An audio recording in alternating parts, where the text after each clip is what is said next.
Bergson does not just put forward one thesis on movement, but three. The first is the most famous, and threatens to obscure the other two. It is, however, only an introduction to the others. According to the first thesis, movement is distinct from the space covered. Space covered is past, movement is present, the act of covering. The space covered is divisible, indeed infinitely divisible, whilst movement is indivisible, or cannot be divided without changing qualitatively each time it is divided. This already presupposes a more complex idea. The spaces covered all belong to a single, identical, homogeneous space, while removements are heterogeneous, irreducible among themselves. But, before being developed, the first thesis contains another proposition. You cannot reconstitute movement with positions in space or instants in time, that is, with immobile sections. You can only achieve this reconstitution by adding to the positions or to the instants the abstract idea of a succession, of a time which is mechanical, homogeneous, universal and copied from space, identical for all movements, and thus you miss the movement in two ways. On the one hand, you can bring two instants or two positions together to infinity, but movement will always occur in the interval between the two, in other words behind your back. On the other hand, however much you divide and subdivide time, movement will always occur in a concrete duration, thus each movement will have its own qualitative duration. Hence we oppose two irreducible formulas, real movement, concrete duration, and immobile sections plus abstract time. In 1907, in Creative Evolution, Bergson gives the incorrect formula a name, the cinematographic illusion. Cinema, in fact, works with two complementary givens, instantaneous sections which are called images, and a movement or a time which is impersonal, uniform, abstract, invisible, or imperceptible, which is in the apparatus, and with which the images are made to pass consecutively. Cinema thus gives us a false movement. It is the typical example of false movement. But it is strange that Bergson should give the oldest illusion such a modern and recent name, cinematographic. In fact, says Bergson, when the cinema reconstitutes movement with mobile sections, it is merely doing what was already being done by the most ancient thought, Zeno's paradoxes, or what natural perception does. In this respect, Bergson's position differs from that of phenomenology, which instead saw the cinema as breaking with the conditions of natural perception. Nous prenons des vues quasi instantanées sur la réalité qui passe, et comme elles sont caractéristiques de cette réalité, il nous suffit de les enfiler le long d'un devenir abstrait, uniforme, invisible, situé au fond de l'appareil de la connaissance. Perception, intellection, langage, procèdent en général ainsi. Qu'il s'agisse de penser le devenir, ou de l'exprimer, ou même de le percevoir, nous ne faisons guère autre chose qu'actionner une espèce de cinématographe intérieur. Does this mean that for Bergson the cinema is only the projection, the reproduction of a constant, universal illusion? As though we had always had cinema without realizing it. But then a whole range of problems arises. Firstly, is not the reproduction of the illusion in a certain sense also its correction? Can we conclude that the result is artificial because the means are artificial? Cinema proceeds with photograms, that is, with immobile sections 24 images per second, or 18 at the outset, but it has often been noted that what it gives us is not the photogram, it is an intermediate image to which movement is not appended or added. The movement on the contrary belongs to the intermediate image as immediate given. It might be said that the position of natural perception is the same, but there the illusion is corrected above perception by the conditions which make perception possible in the subject. In the cinema, however, it is corrected at the same time as the image appears for a spectator without conditions. In this respect, as we will see, phenomenology is right in assuming that natural perception and cinematographic perception are qualitatively different. In short, cinema does not give us an image to which movement is added, it immediately gives us a movement image. It does give us a section, but a section which is mobile, not an immobile section plus abstract movement. Now what is again very odd is that Bergson was perfectly aware of the existence of mobile sections or movement images. This happened before creative evolution, before the official birth of the cinema. It was set out in Matter and Memory in 1896. The discovery of the movement image beyond the conditions of natural perception was the extraordinary invention of the first chapter of Matter and Memory. Had Bergson forgotten it 10 years later? Did he fall victim to another illusion which affects everything in its initial stages? We know that things and people are always forced to conceal themselves, have to conceal themselves when they begin. What else could they do? They come into being within a set which no longer includes them, and, in order not to be rejected, have to project the characteristics which they retain in common with the set. The essence of a thing never appears at the outset, but in the middle, in the course of its development, when its strength is assured. Having transformed philosophy by posing the question of the new instead of that of eternity, how are the production and appearance of something new possible? Bergson knew this better than anyone. For example, he said that the novelty of life could not appear when it began, since when it began life was forced to imitate matter. Is it not the same with the cinema? Is not cinema at the outset forced to imitate natural perception? And, what is more, what was cinema's position at the outset? On the one hand, the viewpoint was fixed. The shot was therefore spatial and strictly immobile. On the other hand, the apparatus for shooting was combined with the apparatus for projection, endowed with a uniform abstract time. The evolution of the cinema, the conquest of its own essence or novelty, was to take place through montage, the mobile camera, and the emancipation of the viewpoint, which became separate from projection. The shot would then stop being a spatial category and become a temporal one, and the section would no longer be immobile but mobile. The cinema would rediscover that very movement image of the first chapter of Matter and Memory. We must conclude that Bergson's first thesis on movement is more complex than it initially seemed. On the one hand, there is a critique of all attempts to reconstitute movement with the space covered, that is, by adding together instantaneous immobile sections and abstract time. On the other hand, there is the critique of the cinema, which is condemned as one of these illusory attempts, as the attempt which is the culmination of the illusion. But there is also the thesis of Matter and Memory, mobile sections, temporal planes, which prefigure the future or the essence of the cinema.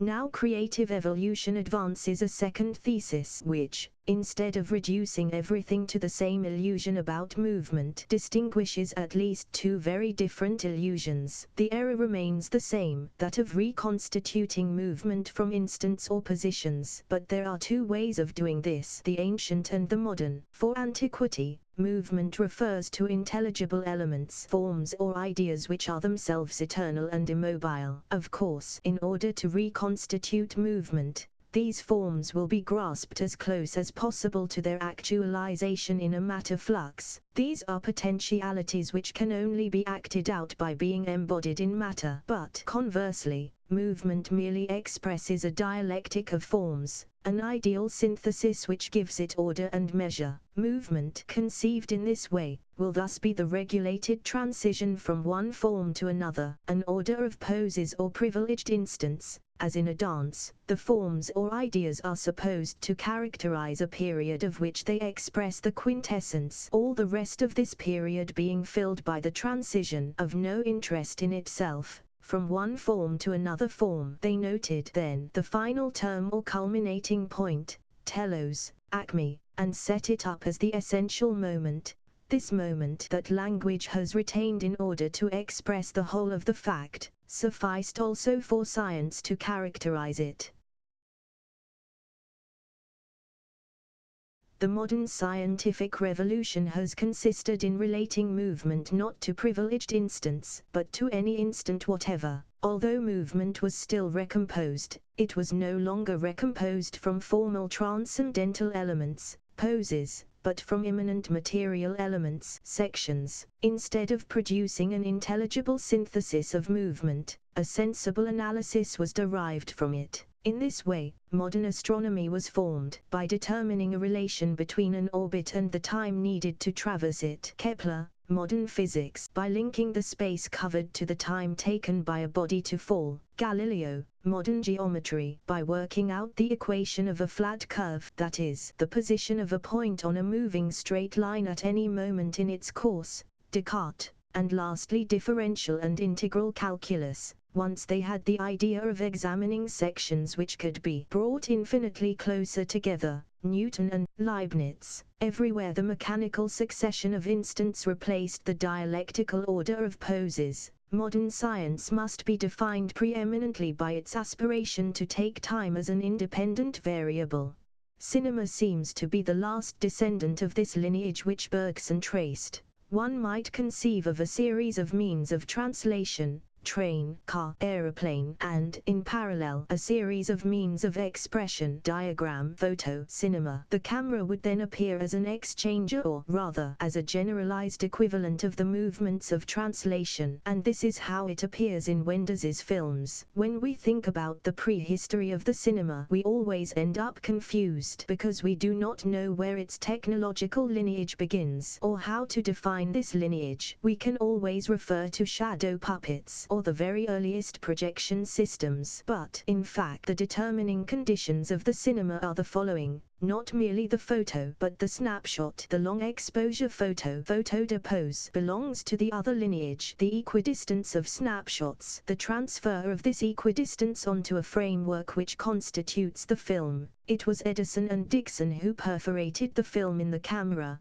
a mechanism for moving on images. Lumiere's clause. It is in this sense that the cinema is the system which reproduces movement as a function of any instant whatever, that is, as a function of equidistant instants selected so as to create an impression of continuity. Any other system which reproduces movement through an order of exposures, poses, projected in such a way that they pass into one another or are transformed, is foreign to the cinema. This is clear when one attempts to define the cartoon film if it belongs fully to the cinema. This is because the drawing no longer constitutes a pose or a completed figure, but the description of a figure which is always in the process of being formed or dissolving through the movement of lines and points taken at any instant whatevers of their course. The cartoon film is related not to a Euclidean but to a Cartesian geometry. It does not give us a figure described in a unique moment, but the continuity of the movement which describes the figure. Nevertheless, the cinema seems to thrive on privileged instants. It is often said that Eisenstein extracted from movements or developments certain moments of crisis, which he made the subject of the cinema par excellence. This is precisely what he called the pathetic. He picks out peaks and shouts. He pushes scenes to their climax and brings them into collision. But this is definitely not an objection. Let us return to the cinema's prehistory, and to the famous example of the horse's gallop. This could only be dissected exactly by Maris graphic recordings and Muybridge's equidistant snapshots, which relate the organized whole of the canter to any point whatever. If the equidistant points are chosen well, one inevitably comes across remarkable occasions, that is, the moments when the horse has one hoof on the ground, then 3, 2, 1.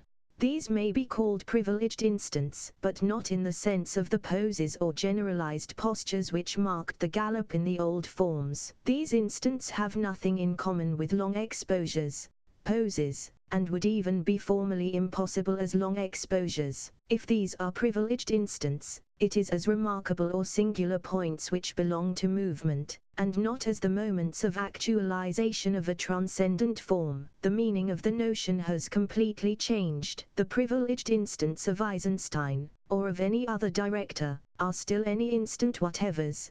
To put it simply, the any instant whatever can be regular or singular, ordinary or remarkable. If Eisenstein picks out remarkable instants, this does not prevent him deriving from them an immanent analysis of movement, and not a transcendental synthesis. The remarkable or singular instant remains any instant whatever among the others. This is indeed the difference between the modern dialectic, to which Eisenstein appeals, and the old dialectic. The latter is the order of transcendental forms which are actualized in a movement, while the former is the production and confrontation of the singular points which are immanent to movement. Now this production of singularities, the qualitative leap, is achieved by the accumulation of banalities, quantitative process, so that the singular is taken from the any whatever, and is itself an any whatever which is simply non-ordinary and non-regular. Eisenstein himself made it clear that the pathetic presupposed the organic as the organized set of any instant whatevers through which the cuts have to pass.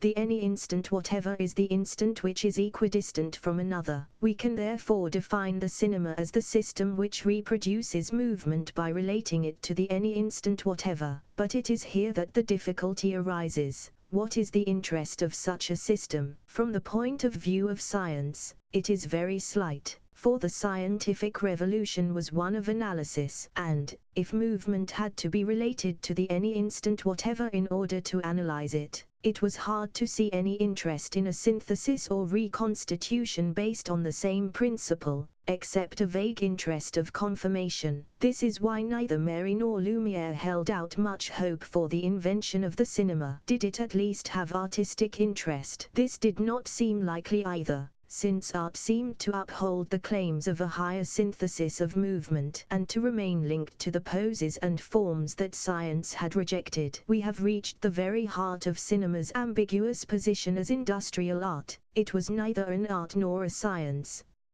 Contemporaries, however, might have been sensitive to a development at work in the arts which was changing the status of movement, even in painting. To an even greater degree, dance, ballet and mime were abandoning figures and poses to release values which were not posed, not measured, which related movement to the any instant whatever. In this way, art, ballet and mime became actions capable of responding to accidents of the environment, that is, to the distribution of the points of a space or of the moments of an event. All this served the same end as the cinema. From the time of the talkie, the cinema was able to make the musical comedy one of its principal genres, with Fred Astaire's action dance which takes place in any location whatever, in the street, surrounded by cars, along a pavement. But even in silent films, Chaplin had divorced mime from the art of poses to make it an action mime. Maiteri answered complaints that Charlie used the cinema rather than serving it by arguing that he gave mime a new model,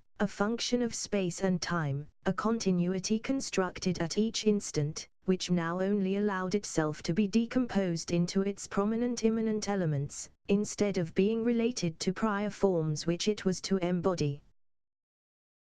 Bergson forcefully demonstrates that the cinema fully belongs to this modern conception of movement, but from this point he seems to hesitate between two paths, one of which leads him back to his first thesis, the other instead opening up a new question. According to the first path, although the two conceptions may be different from the scientific point of view, they nevertheless have a more or less identical result. In fact, to recompose movement with eternal poses or with immobile sections comes to the same thing. In both cases, one misses the movement because one constructs a whole. One assumes that all is given, whilst movement only occurs if the whole is neither given nor givable. As soon as a whole is given to one in the eternal order of forms or poses, or in the set of any instant whatevers, then either time is no more than the image of eternity, or it is the consequence of the set. There is no longer room for real movement. Another path, however, seemed open to Bergson, for if the ancient conception corresponds closely to ancient philosophy, which aims to think the eternal,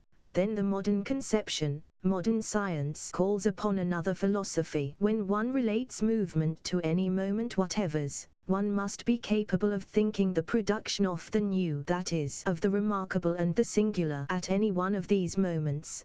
This is a complete conversion of philosophy. It is what Bergson ultimately aims to do, to give modern science the metaphysic which corresponds to it, which it lacks as one half lacks the other. But can we stop once we have set out on this path? Can we deny that the arts must also go through this conversion, or that the cinema is an essential factor in this, and that it has a role to play in the birth and formation of this new thought, this new way of thinking? This is why Bergson is no longer content merely to corroborate his first thesis on movement. Bergson's second thesis, although it stops halfway, makes possible another way of looking at the cinema, a way in which it would no longer be just the perfected apparatus of the oldest illusion, but, on the contrary, the organ for perfecting the new reality. Or places abstractly A and B. I cannot understand the movement which goes from one to the other. But imagine I am starving at A, and at B there is something to eat. When I have reached B and had something to eat, what has changed is not only my state, but the state of the whole which encompassed B, A, and all that was between them.